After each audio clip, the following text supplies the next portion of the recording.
அம்மா வந்து பேசுவாங்க. மேடைக்கு மேடையெல்லாம் என்ன பேசுவாங்கன்னா, மக்களால் நான், மக்களுக்காகவே நான்,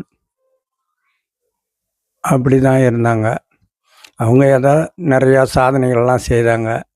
தாலிக்கு தங்கம் கொடுத்தாங்க, கரண்ட் பில்லு 100 யூனிட் ஃப்ரீ, ஏதோ நிறையா சாதனைகள் எவ்வளவோ சொல்லிக்கிட்டே போகலாம். சொன்னதை செய்தாங்க, சொல்லாததையும் செய்தாங்க. இன்னைக்கு அதே போல தான்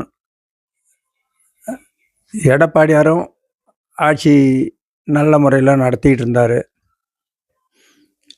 2500 கொடுத்தார் பொங்கல் பரிசுன்னு.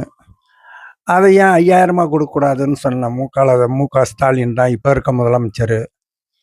சொல்லிவிட்டு அடுத்த வருஷம் எதுவுமே தரல. அப்புறம் 1000 கொடுத்தாரு.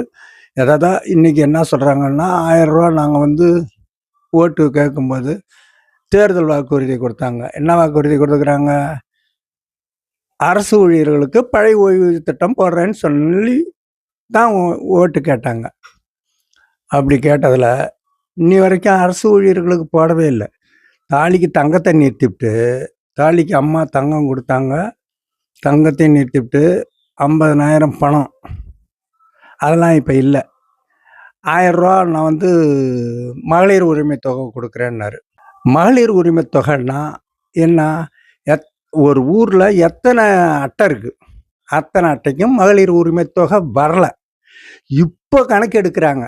வராத அட்டைகளுக்கு நாங்கள் பணம் 1000 தரேன்னு பொய்யான ஆட்சி செய்த ஸ்டாலினை இப்போ 2026 மிக மிக அதிகப்படியான வாக்கு வித்தியாசத்தில் லீடிங்கில் அண்ணா திராவிட முன்னேற்ற கழகம் வெல்லும். எடப்பாடியார் ஆட்சி அமைப்பார். அதன் பிறகு தமிழ்நாடு நல்லா இருக்கும். நன்றி, வணக்கம்.